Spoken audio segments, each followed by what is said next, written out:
The fourth anniversary of Russia's full-scale invasion of Ukraine has passed, but instead of the anticipated victory march into Kyiv, the Russian military finds itself engaged in a brutal struggle against an adversary it cannot defeat and an environment it cannot conquer. As February gives way to March in 2026, reports from the front lines paint a picture of unprecedented suffering and catastrophic loss for Russian forces, who are now battling not only Ukrainian defenses, but also one of the most severe winters in recent European history.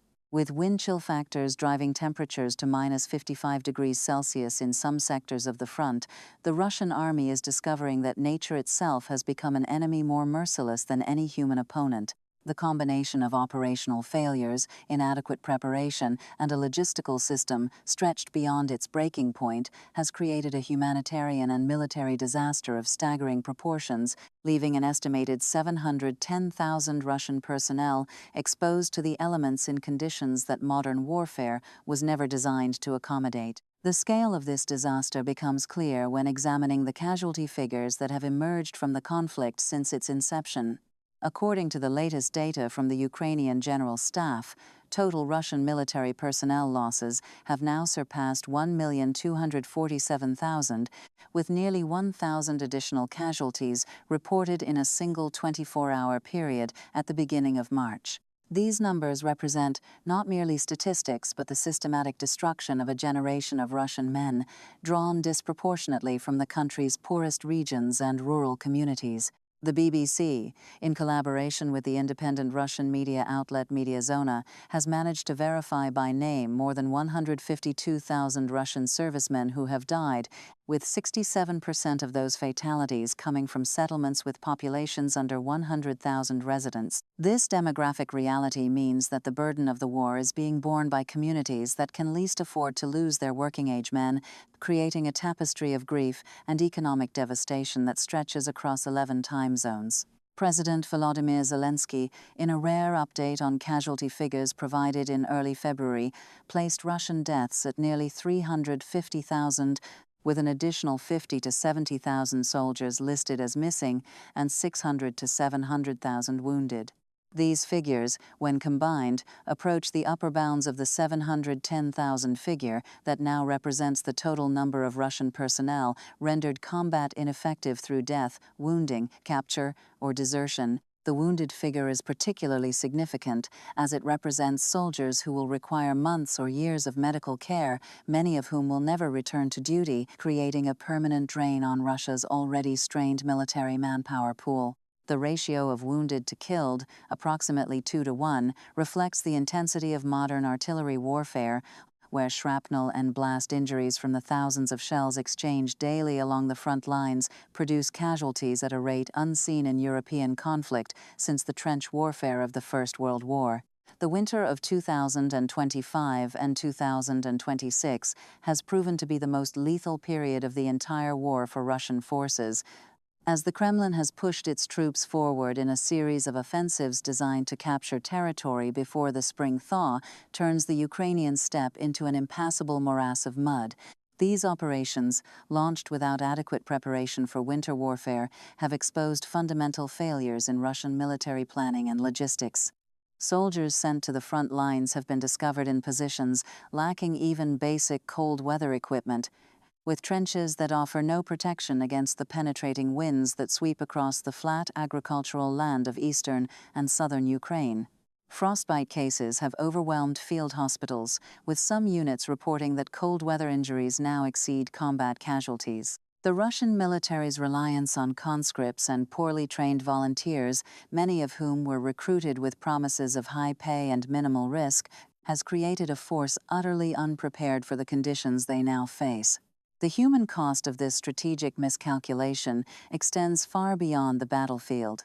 The cities and towns of occupied Ukraine, pressed into service as staging areas and logistics hubs, have seen their infrastructure collapse under the weight of military requirements. Heating systems designed for civilian populations have been commandeered for military use, leaving local residents to endure the same frigid temperatures without adequate shelter or supplies. In the Russian regions bordering Ukraine, the strain of supporting the war effort has become unbearable. Regional governors, already struggling to meet recruitment quotas set by Moscow, now face the additional burden of caring for the wounded and housing the families of the dead. The social fabric of entire provinces is unraveling as communities mourn their dead while simultaneously being pressed to send more men to the front. The Kremlin's strategy of relying on volunteers from poor regions has created a situation where the costs of war are borne overwhelmingly by those with the least political power to resist, a dynamic that carries the seeds of future social unrest. The economic dimension of this catastrophe is equally devastating for ordinary Russians, who find themselves increasingly isolated from the global economy and bearing the burden of a war economy that prioritizes weapons production over everything else. Russia has remade its entire economic structure to serve the needs of the conflict, with nearly 40% of the federal budget now devoted to military and security expenditures and another 9% consumed by interest payments on the debt incurred to finance the war. This represents a fundamental transformation of the Russian economy, one that economists warn carries no long-term benefits for the country's development. Money spent on tanks, shells, and military benefits creates nothing of lasting value, no infrastructure that will serve future generations, no educational system that will train the workers of tomorrow, no technological innovation that will drive productivity gains in civilian sectors. Russia is, in effect, consuming its own future to sustain a war it cannot win. The National Wealth Fund, which President Putin carefully accumulated during years of high oil prices as a cushion against economic shocks, has been rapidly depleted. Its liquid reserves now stand at approximately $55 billion, down from $113 billion before the full-scale invasion began. This financial buffer, which might have been used to modernize Russia's economy, invest in education and healthcare, or build the infrastructure of the future, has instead been burned through to purchase weapons and pay the salaries of soldiers who are dying by the tens of thousands. The opportunity cost is staggering, and it compounds with every passing day of conflict. Foreign direct investment has cratered as international businesses that once saw Russia as our emerging market now view it as a pariah state. Domestic investment is choked by interest rates maintained at high levels to combat the inflation that inevitably accompanies massive military spending in an economy already strained by sanctions and isolation. The energy sector, historically the engine of Russian prosperity and the source of the funds that finance the Kremlin's ambitions, has sustained losses estimated at approximately $180 billion in foregone revenue since 2022. European Union sanctions, combined with the G7 price cap on Russian oil, have forced Moscow to sell its most valuable commodity at discounted rates, while simultaneously incurring higher transportation costs through the use of a shadow fleet of aging tankers assembled specifically to evade restrictions. The investment in this fleet, estimated at more than $10 billion, represents capital that might otherwise have been used to develop new energy fields or modernize existing infrastructure. Instead, it has been spent on maintaining the flow of revenue necessary to fund a war that shows no signs of ending in Russia's favor. The loss of the European gas market, once the destination for the vast majority of Russian pipeline exports, appears permanent, with experts predicting that those customers will never return regardless of how the conflict resolves. The human dimension of this economic transformation is visible in every corner of Russian society outside the bubble of Moscow and St. Petersburg. While capital city residents continue to enjoy the relative prosperity that comes from proximity to power and the concentration of remaining wealth, provincial Russians face a very different reality. Inflation erodes purchasing power while wages in civilian sectors stagnate. The best jobs, the ones that pay enough to support a family, are increasingly found only in defense industries or in military service itself. Young men from poor regions face a brutal choice: volunteer for military service and accept the high probability of death or debilitating injury, or remain at home and watch their families struggle with no prospect of economic improvement. The state's recruitment campaign, offering signing bonuses that can reach $50,000 or more, has successfully filled the ranks, but at a terrible long-term cost. Each volunteer represents a family that will either mourn a death or care for a wounded veteran, and a community that loses a productive member regardless of the outcome. The isolation of the Russian people from accurate information about the war has compounded their suffering. The Kremlin's propaganda machine works tirelessly to maintain the fiction of inevitable victory, but the gap between official narratives and lived experience grows wider with each passing month. Independent polling, conducted at significant risk by organizations like the Levada Center, reveals a population that is increasingly war-weary, even as it expresses nominal support for the military operation. 59% of Russians surveyed said that if negotiations fail to produce a settlement satisfactory to Moscow, the appropriate response is to strike harder at Ukraine, a finding that suggests the population has been effectively conditioned to support escalation as the only alternative to defeat. Yet beneath this surface-level bellicosity, ethnographic research reveals a more complex picture. Most Russians engage in what scholars term internal emigration, withdrawing from political discourse entirely and focusing on personal survival while avoiding any interaction with the state that might draw unwanted attention.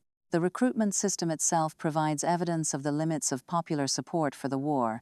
If enthusiasm for the conflict were genuinely widespread, recruiting offices would be overwhelmed with volunteers eager to serve.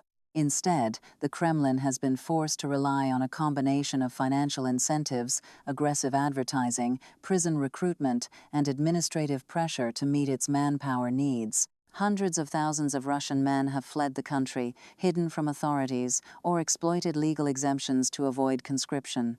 The wealthy and well-connected find ways to ensure their sons never see the front lines, while the poor and powerless are pressed into service with promises that often prove empty. This dynamic creates resentment that could, over time, undermine the social stability that the Kremlin has worked so hard to maintain. When veterans begin returning from the war, disabled and traumatized, to find that their sacrifice has earned them nothing but poverty and neglect, the potential for social explosion will grow exponentially.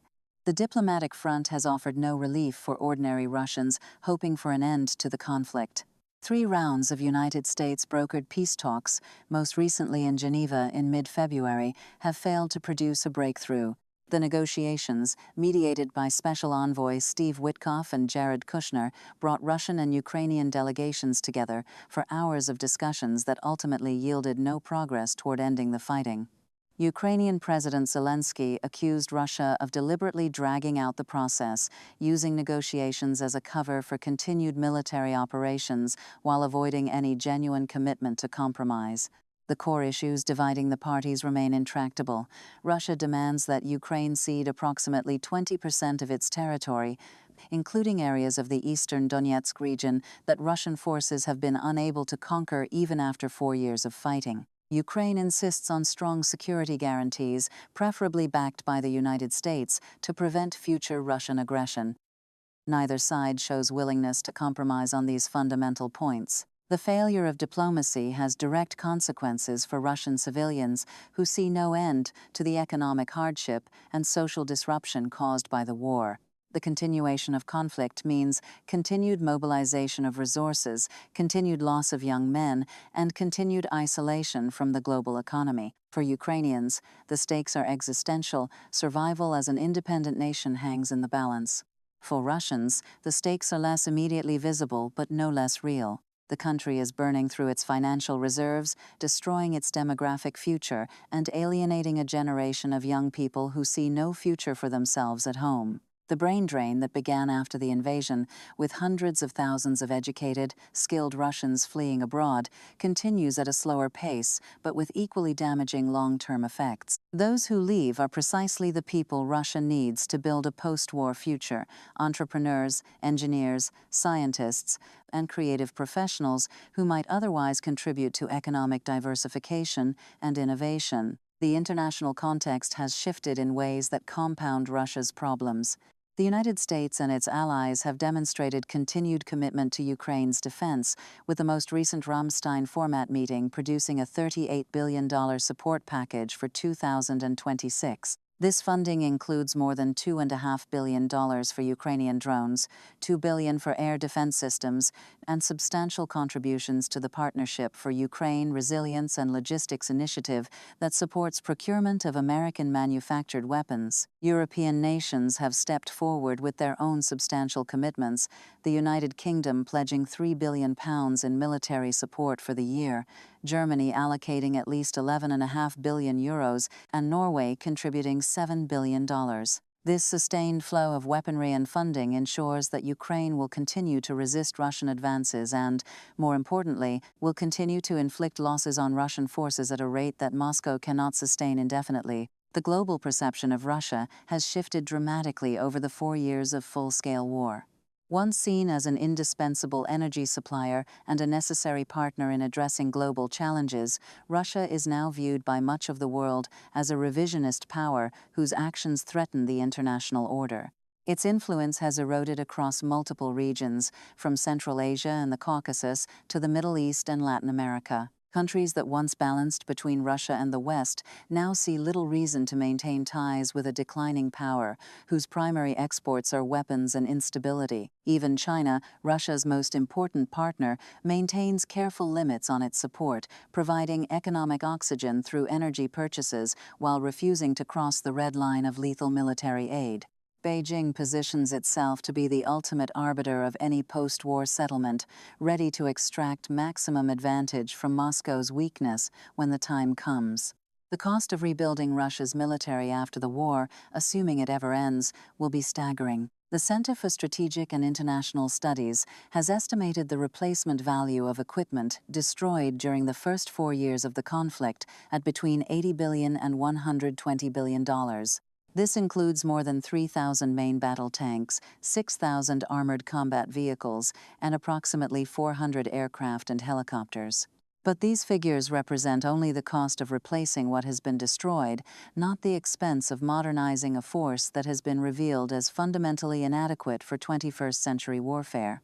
The Royal United Services Institute has warned that replacing the Soviet-era armored vehicles Russia has consumed in this conflict with modern systems like the T-90M or T-14 Armata could require between $150 billion and $200 billion over the next decade. This is money Russia does not have and cannot borrow, given its exclusion from global financial markets and the depletion of its sovereign wealth funds. For ordinary Russians, the accumulation of these costs translates into a future of diminished expectations. The militarization of the economy means that resources that might have funded pension increases, healthcare improvements, or educational investments are instead consumed by the war. The demographic catastrophe means that the working-age population, already shrinking before the invasion, will contract further, leaving fewer workers to support an aging population. The technological isolation means that Russia falls further behind in precisely the sectors that will define economic success in the coming decades: artificial intelligence, biotechnology, renewable energy, and advanced manufacturing. The country that once sent the first human into space, that built the world's first nuclear power plant, that educated generations of world-class scientists and engineers, is now focused primarily on producing ever larger quantities of artillery shells and finding new ways to circumvent sanctions. The psychological impact on the Russian people may prove the most difficult to measure and the most enduring. A society that has been told for years that it is engaged in an existential struggle against a hostile West, that its survival depends on victory in Ukraine, that any compromise would mean national humiliation and collapse, must eventually confront the reality that victory is not coming. When that moment arrives, whether through military defeat, economic collapse, or political change, the reckoning will be profound. The narratives that have sustained the war effort, the sacrifices that have been demanded and given, the deaths that have been justified as necessary for the motherland, all will be called into question. The process of coming to terms with what Russia has done to Ukraine and what it has done to itself will take generations. As the winter of 2026 continues to exact its toll on Russian forces in Ukraine, the dimensions of the catastrophe become clearer with each passing day. 710,000 soldiers rendered combat ineffective, cities and towns across Russia mourning their dead, an economy transformed into a machine for producing weapons and little else, a population isolated from the world, and fed a diet of propaganda that grows less convincing with every funeral.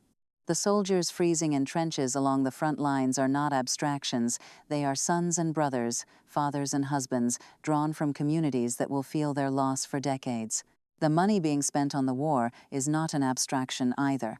It is resources that will never fund schools or hospitals, pensions or infrastructure, research or development. The future being mortgaged for this conflict is the future of every Russian who will live in the country that emerges from the wreckage of Putin's war. The international community watches these developments with a mixture of concern and calculation.